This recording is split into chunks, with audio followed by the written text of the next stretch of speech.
आखिरी सफर पर निकले सरताज गजल पंकज उदास।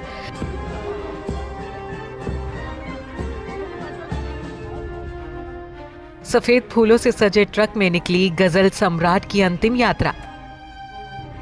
नम आंखों के साथ शामिल हुए यार दोस्त और परिवार। बीवी और बेटियों का रो रो कर हुआ बुरा हाल।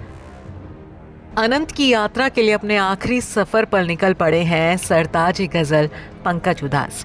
बीते दिन 26 फरवरी की दोपहर लेजेंडरी गजल गायक पंकज उदास का निधन हो गया था। पंकज के निधन की जानकारी उनकी बड़ी बेटी नायाब उदास ने एक पोस्ट शेयर करके दी थी, जिसके बाद पूरे मनोरंजन जगत में मातम पसर गया था। पंकज उदास के निधन की खबर सामने आने के बाद भावनाओं की बाढ़ आ गई थी। तमाम लोग सोशल मीडिया के जरिए दिवंगत सिंगर को भावभीनी श्रद्धांजलि दे रहे हैं। पंकज उदास तो आंखें मूंद कर इस दुनिया से जा चुके हैं, लेकिन उनके पीछे उनकी बेटियों और पत्नी का क्या हाल है वो आप यहाँ देख सकते हैं। जब पंकज उदास की छोटी बेटी रीवा कैमरों के सामने बमुश्किल अपने आंसुओं पर काबू करती दिखी, लेकिन आंसू और जज्बात आज दोनों ही उनके परिवार और चाहने वालों के काबू में नहीं है।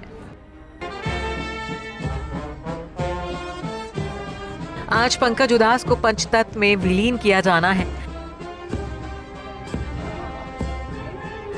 यूं तो पंकज उदास 26 फरवरी को ही इस दुनिया को अलविदा कह गए थे, लेकिन आज उन्हें अंतिम विदाई दी जानी है, जिसके लिए अपने अंतिम सफर पर निकल पड़े हैं पंकज उदास। दिवंगत गायक के पार्थिव शरीर को सफेद फूलों से सजे ट्रक में सवार किया गया है। ट्रक के ऊपर दिवंगत सिंगर की एक बड़ी सी फोटो भी लगाई गई है, जिस पर सफेद फूलों की माला भी चढ़ाई गई है। ट्रक में गजल सम्राट की पत्नी फरीदा, दोनों बेटियां नायाब और रीवा के साथ ही परिवार के अन्य सदस्य भी सवार हैं।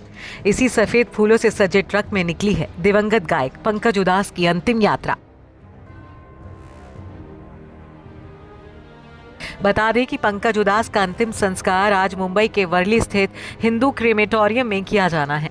अंतिम यात्रा पर निकलने से पहले दिवंगत गजल गायक के पार्थिव शरीर को उनके पेडर रोड स्थित बंगले में अंतिम दर्शन के लिए लाया गया था। सिंगर की दोनों बेटियां आज सुबह ही अपने पिता के पार्थिव शरीर को घर लाने ब्रीच कैंडी हॉस्पिटल पहुंची थी। जिस वक्त एम्बुलेंस पंकज उदास के बंगले में पहुंची तो नायाब और रीवा के सब्र का बांध टूट गया। परिवार के लोग गम में डूबी दोनों बेटियों को ढांढस बंधाते नजर आए। पद्मश्री गजल गायक को श्रद्धांजलि देने के लिए संगीत जगत की कई नामी गिरामी हस्तियां उनके पेडर रोड स्थित बंगले पर पहुंची। तबला वादक जाकिर हुसैन पंकज उदास के अंतिम दर्शन करने उनके घर पहुंचे, तो सिंगर और कंपोजर शंकर महादेवन भी पंकज उदास को अपनी भावभीनी श्रद्धांजलि देने और गम में डूबे परिवार को सांत्वना देने के लिए उनके घर पहुंचे। सिंगर और सरोद वादक अयान अली खान अपनी पत्नी के साथ पंकज उदास के अंतिम दर्शन करने के लिए उनके घर पहुंचे। जानकारी के लिए बता दें कि लेजेंडरी गजल गायक पंकज उदास का निधन 26 फरवरी की सुबह 11 बजे ब्रीच कैंडी अस्पताल में हुआ था। पंकज उदास पेनक्रियास के कैंसर से पीड़ित थे। 72 साल की उम्र में उन्होंने आखिरी सांस ली। Bureau report E24।